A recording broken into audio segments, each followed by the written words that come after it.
The reservation was for 12. Not 12-ish. Not, plus a few. 12. I checked the confirmation on my phone for the third time as I handed my keys to the valet. Luca's Italian Steakhouse. 6:30 p.m. Party of 12. I'm a logistics director for a national shipping conglomerate. My entire career revolves around one simple truth: capacity is not a suggestion. You cannot mount a 50-foot container onto a 40-foot chassis. You cannot pour 10 liters into a 5-liter drum. Constraints exist. They do not bend. Neither do I. Tonight was Leo's 10th birthday. Double digits. A milestone. I had planned this dinner like a controlled operation, guest list finalized, private alcove secured, appetizers pre-timed to arrive at 6:45 sharp. The 12 seats were spoken for: me, my wife, Leo, Leo's 3 best friends, their parents, 3 couples, and my parents. 12. I stepped through the restaurant's heavy mahogany doors, adjusting my cufflinks. Leo had been talking about the big steak he was finally old enough to order for weeks. I wanted everything perfect. At the host stand, Marco looked up. I've known Marco for 5 years. Normally he has the composure of a man defusing explosives. Tonight he looked like he'd already cut the wrong wire. "Mr. Sterling," he said tightly, "happy birthday to Leo. But, we have a situation." "What situation?" "Your party arrived early," he said quietly. "And the number is larger than expected." A cold weight settled in my stomach. "Who?" "Your sister-in-law. Mrs. Brenda." She said she was managing the seating. Of course she was. I didn't wait for more details. I rounded the corner into the main dining room, and stopped. My carefully reserved alcove, meant for intimate conversation and a clean 12-top layout, looked like a chaotic banquet hall. The table was full. But not with Leo's friends.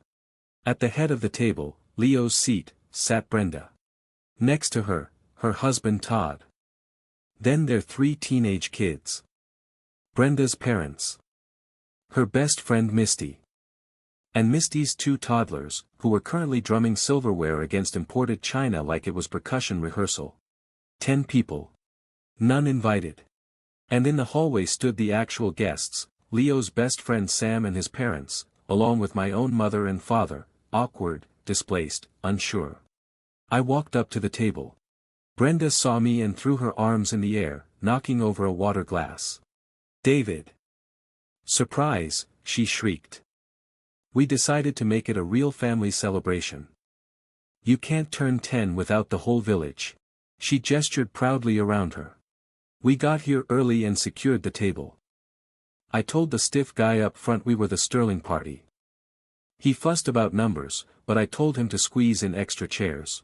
There wasn't room to squeeze in oxygen." "Brenda," I said evenly, "where is Leo going to sit?" "Oh, we'll shuffle." She waved it off, reaching for bread. "Kids can squeeze. Adults can stand and mingle. Relax, Dave. It's festive." Todd poured me wine. We opened a few bottles to get things started. A Barolo. 3 bottles. Roughly $140 each. I looked toward the entrance. Leo stood there holding his new Lego set. Silent. Watching his aunt occupy his birthday seat. He didn't look angry. He looked small.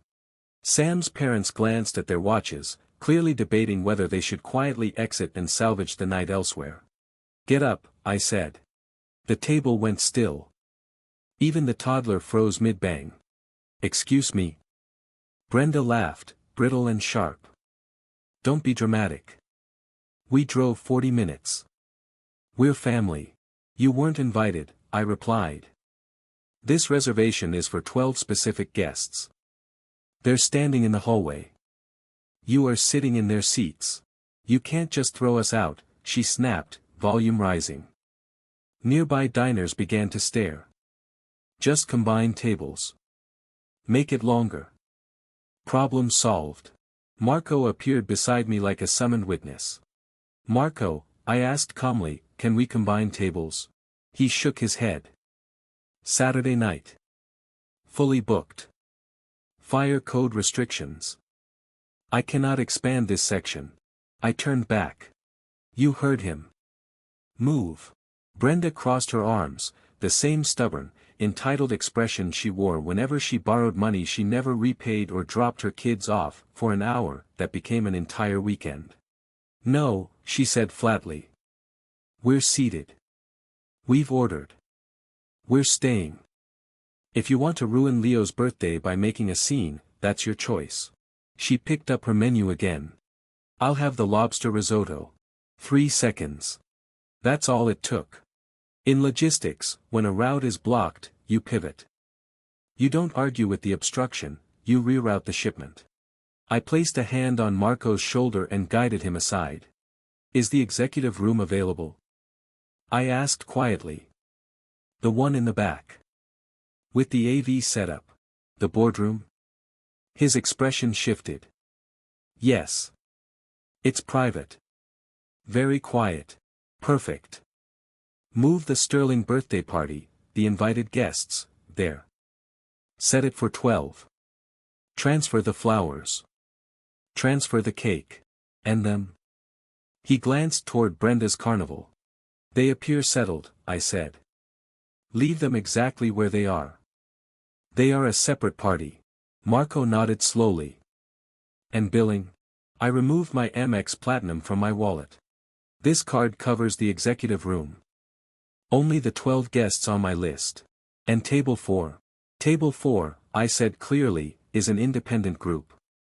Walk-ins. Separate checks.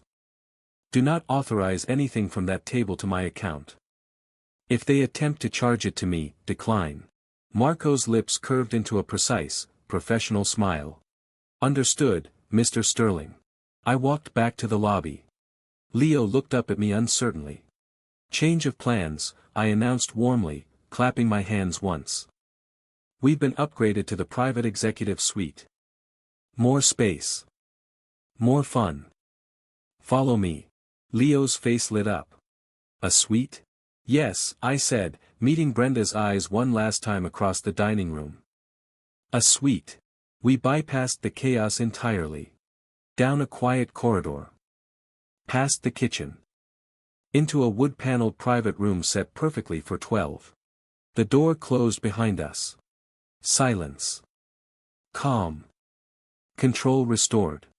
And in the dining room outside, my sister-in-law ordered lobster and expensive wine. On a separate check, there was a mix-up with the main seating. I said smoothly, but Marco has upgraded us to the private executive suite. Much more exclusive. Follow me. Leo's entire face transformed. A suite? A real suite? I promised you something special. We didn't even glance at the chaos in the main dining room. I guided our actual party down a side corridor, past the hum of the kitchen, into the wood-paneled executive room in the back. It felt like stepping into another world, soft lighting, polished oak table, perfectly arranged place settings. Quiet, controlled, ours. As we passed the archway to the main floor, Brenda spotted us. Where are you going? She called out, halfway out of her seat. We found another table. I replied cheerfully, you all stay put. Enjoy yourselves, we'll catch up later. Oh, wonderful, she yelled back, already sitting down again. Order the calamari, we love the calamari. I watched her flag down Kevin, poor Kevin, and stab at the menu with dramatic enthusiasm. She refilled her glass from the third bottle of Barolo. She thought she'd won. She thought I'd absorbed her invasion the way I always had, folding it quietly into my budget, smoothing it over to keep the peace. In her mind, the Bank of David was still open. The oak doors to the executive suite shut behind us, and the restaurant noise disappeared like someone had flipped a switch. This is incredible, Sam's dad said, taking in the room. Way better than the main floor. Nothing but the best for Leo, I said. And it was. The dinner ran flawlessly, dedicated server, timed courses. The kids laughed so hard one of them snorted soda. Leo beamed as he cut into his steak like he'd just conquered Everest. I didn't think about Brenda once. I focused on my son blowing out 10 candles. 2 hours later, as espresso cups were being cleared, there was a soft knock. Marco stepped in, his expression carefully neutral. "Mr. Sterling, may I speak with you?" I stepped into the hallway and closed the door behind me. "Table 4 is requesting that their bill be added to yours," Marco said quietly. "And you explained?" "I informed them your party has already settled. Their table is separate." "And?" Marco sighed. "Mrs. Brenda is refusing to pay. She insists you invited her." I checked my watch. 9:15 p.m. An ideal time for a lesson in consequences. "I'll take care of it." When I walked back into the main dining room, the scene was exactly what you'd expect when entitlement collides with reality. Table 4 looked like a battlefield, half-eaten entrees, overturned glasses, wine staining the white linen. Brenda was mid-shriek at Kevin, who looked about 19 and deeply regretting his career choice. "This is illegal," she was shouting. "My brother-in-law is paying. He's in the back." "I'm right here," I said. She spun toward me, mascara slightly smudged, lipstick crooked. "David," she snapped, "what is this?" He brought us a bill, $800. I glanced at the check presenter. 3 bottles of Barolo, 10 entrees, appetizers, desserts. That tracks. "Fix it," she demanded, jabbing a finger toward my chest. "Put your card down. We're your guests." "You are not my guests," I said, my voice carrying just enough for surrounding tables to hear. "The 12 guests I invited are in the executive room. You brought 10 uninvited people, took over a reserved table, and ordered as if someone else was paying." Todd pushed himself upright, swaying slightly. "You don't treat family like this." "Family asks," I replied. "Freeloaders assume." Brenda gasped. "I don't have $800. Then the tomahawk ribeye was a bold choice, I said, nodding toward the massive bone on Todd's plate. "Market price, usually around $120. I thought it was part of the package," Todd muttered. "It was," I said, "for the actual party." The room had gone quiet, diners pretending not to stare, staff hovering. Brenda's voice dropped. "David, please, not in front of the kids, just cover it. I'll pay you next week." I let out a short laugh. "You still owe me $300 from Leo's 5th birthday, and $500 from last year's car repair. I have it documented. Would you like the spreadsheet?" Her face crumpled, anger giving way to panic. "I'm begging you. I can't help you," I said calmly. "My bill is closed. This is between you and the restaurant." I turned to Marco. "Was service satisfactory?" "We did our best." "Then add the automatic 20% gratuity," I said. "Large party." I walked away. "David," Brenda screamed after me, "if you leave, we're done. I'll never speak to you again." I paused, turned back. "Is that a promise?" Then I returned to the executive suite, gathered my family, and exited through the rear staff corridor. Leo never saw the police arrive. Yes, the police. The next morning my mother-in-law filled in the details. Brenda and Todd didn't have the funds. 3 maxed-out credit cards, a declined debit card. They tried calling friends for emergency transfers. Eventually, Brenda surrendered her driver's license and her iPhone as collateral while Todd drove around town hitting ATMs with overdraft protection.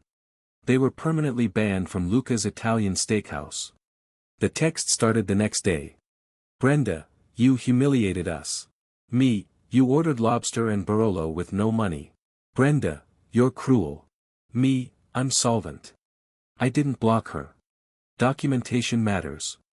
Screenshots, saved threads, folder labeled, "Brenda, do not admit." That Sunday night, my wife stared at the ceiling. "Did we go too far?" she asked softly. "Maybe we should have paid half." I took her hand. "If we paid half, we'd be paying the other half at Christmas, and Easter, and next summer. We didn't create this situation, we just declined to subsidize it." A week later, an email arrived from Marco. "Apologies for the disturbance. Please accept a $200 gift certificate for your next visit. Your account has been updated, no additional parties authorized without written approval." I forwarded it to my wife. "See," I said, "boundaries. Leo's birthday was perfect. My credit card statement was accurate. And for the first time in a decade, the next family gathering promises to be blissfully quiet. Sometimes the most valuable gift you give yourself isn't generosity. It's an $800 boundary.